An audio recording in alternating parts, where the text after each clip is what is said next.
boo leen bëggee am mbooleem vidéo yi bàyyeekoo fii ci Istikhama TV da ngeen di bés fu ñu bind abonné bu leen fàtte bés fu ñu def cloche bi foo leen mën a ne ci àdduna bi ngeen mën a am mbooleem vidéo yi fi bàyyikoo. waaw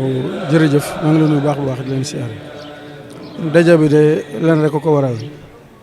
mooy ay dongo yoo xam ne Sëñ Tuubaa da leen defal lu leen jomb ñu daje nag bu seen ko sant ko wér bu baax a baax sant ko di ko tàllal it suñu loxo ngir mu dolli ñu ndax yàlla sunu moo wax ne ku sant ñu dolli la ñun nag Sëñ Tuubaa dimbali nañu ba mu wóor ne dimbali nañu taxawu nañu ba mu wóor ne taxawu nañu ndax léegi bii ngeen di gis ne buñ ko tàmbalee léegi sëñ naa wax ne si ñaari at la toll waaye ca dimbali yàlla sunu borom yëkkatiku na ba ni sëñ ñu toll foo xam ne nag bëgg nañoo jaajuwaat ngir lépp àgg lépp mat ñoo dajee nag sant yàlla sunu borom tàllal ko sunu loxo soññante suñu biir nag ngir kenn ku nekk na nga xam ne fi ñu toll dernière ligne droite moom la ñu war a song ngir léegi nga xam ne sëñ aatu yàlla sunu borom dolli ay leeram te yërëm ko te jéggal ko moom sëñ aatu la ma waxoon sëñ bi ne ko caabi lañ laa ameel ñu fas yéene nag ànd liggéey loo xam ne mooy tax caabi ñu mën ko jëbbal Cheikh Mamadou Mountakha loolu nag ab liggéey la moo tax ñu war a ànd soññante ci liggéey boobu. liggéey boobu ñu leen dénk ndax mën nga def si état ak avancement travaux yi. waaw dañ si sant bu baax ndax bañ ko tàmbaleeg léegi taxawut benn yoon mosuñoo xëy ne ñu matériel manqué na mosuñoo xëy ne ouvrier amut dara lu ko mos a gàllankoor amut. màggal sax dañuy liggéey ba 15 safar 16 safar ñu taxaw màggal ba noppi mooyaat suñu liggéey ba tey jii gis ngeen ñu ngi def assemblée générale gars yi doon liggéey ba biig ci timis ñu arrêté ngir ñu def suñu assemblée générale bi suñu paree ñu wëyal kon liggéey boobu mi ngi avancé bu baax a baax sous-sol la rez-de-chaussée premier étage deuxième étage loolu pare na moom la ñu teg fi mu toll nii dala alvéolaire yi su paree dal compression la ñuy teg daañu teg coupole gros œuvre yi jeex ñu song deuxième second œuvre yi ak li nga xamante ne mooy liggéey finition bi kon foofu lañ toll loolu nag am ci yaakaar bu baax a baax ndax Sëñ Tuubaa mi ñuy dimbale woon démb ak barki démb moo fi nekk tey jii ñu yaakaar ndimbalam ak yërmandeem ak tawfeex. kaddu soññe yi ngay soññ taalibe yi ci liggéey bi. waaw kaddu soññe de xanaa li ma ko mën a jëmee rek mooy ci wàllu suñu mbokk yi ñu bokk Hizbut Tarqiyyah ndax xam nga Cheikh Modou Mountakha Mbacké dafa woote ab liggéey di woote liggéey ba pare ñun tamit ñu woote ab liggéey déedéet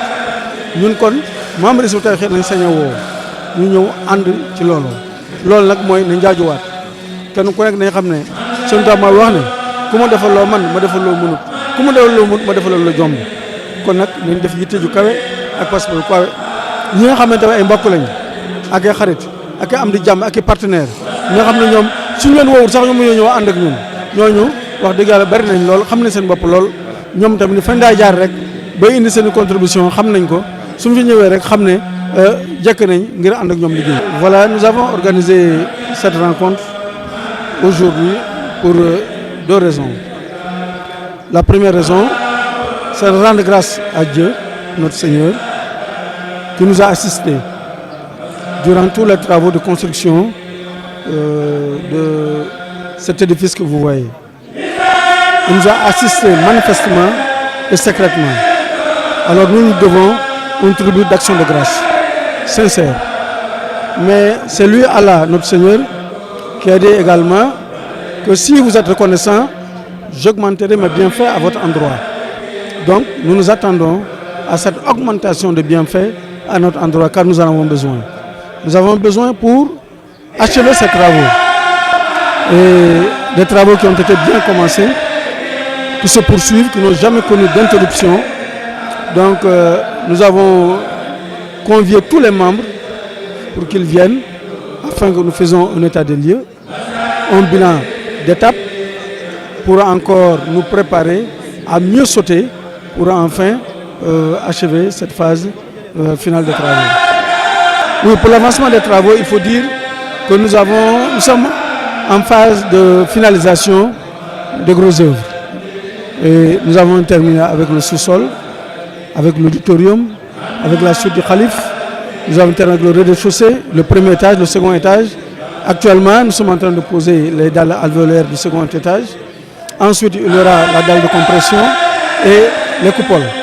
Ainsi, on terminera les grosses œuvres. Maintenant, la place sera laissée aux secondes œuvres et aux travaux de finition. Donc, c'est là où nous sommes et c'est la deuxième étape. Donc, nous remobiliser, nous exhorter mutuellement pour que chacun revienne encore dans la dépense des biens de sa personne, pour que nous puissions achever cette œuvre monumentale. boo leen bëggee am mboolem vidéo yi bàyyeekoo fii ci Istikhama TV da ngeen di bés fu ñu bind abonné bu leen fàtte bés fu ñu def cloche bi foo leen mën a ne ci àdduna bi ngir ngeen mën a am mboolem vidéo yi fi bàyyikoo